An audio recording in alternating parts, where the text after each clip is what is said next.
do it, but I have to move around when I do stuff. I move around a lot with it. Yeah. Yeah. I move around, and I kind of started developing like this sort of this vocabulary of tricks that I do. Like I will, like if I'm supposed to be fighting, or if I, like say if someone's holding me down, or if I'm holding someone down, I'll put my arm behind my back and just like tug on my arm like I'm tied or something, just so there's tension in my body. Yeah. Because believe it or not, that does come out in the voice in a very, very subtle way that you can't recreate unless you're doing something like that. One of the more memorable experiences I had with it actually was the first time. In the early days, I tended to get cast as very flat, unemotive characters, and I find that those are very difficult to voice because the characters are already flat and unemotive, and you don't want to make them any flatter than they come across, which is very easy to do if you don't move. But they don't move; they just kind of sit there, "Hey, what's going on?"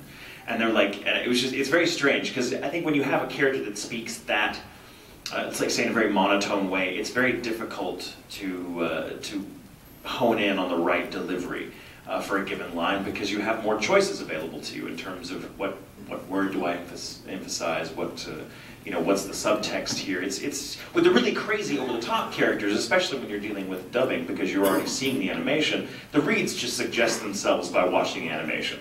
If you're talking like this, very, very low-key, there's a lot more ways you can say it than if you're really crazy and everything comes out like this!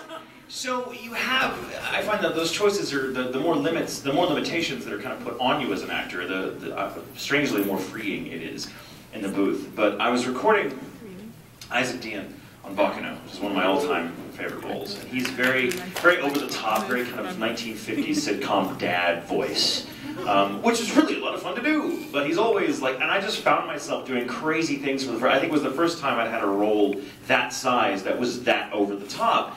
So I thought, oh, this is going to be fun. So I would get in the booth and completely unconsciously move in the most ridiculous ways, and I tended to freeze at the end of a take because after you're done with the take, the director and the engineer want to check it and go back, and if you need to get it again, they get it again. So I would freeze in whatever ridiculous position, like I was playing my own version of Red Light, Green Light, and so I would freeze in the most absurd poses, and then wait forever for them to be like, okay, let's get it again, because that way I could just get the energy because my body's already there.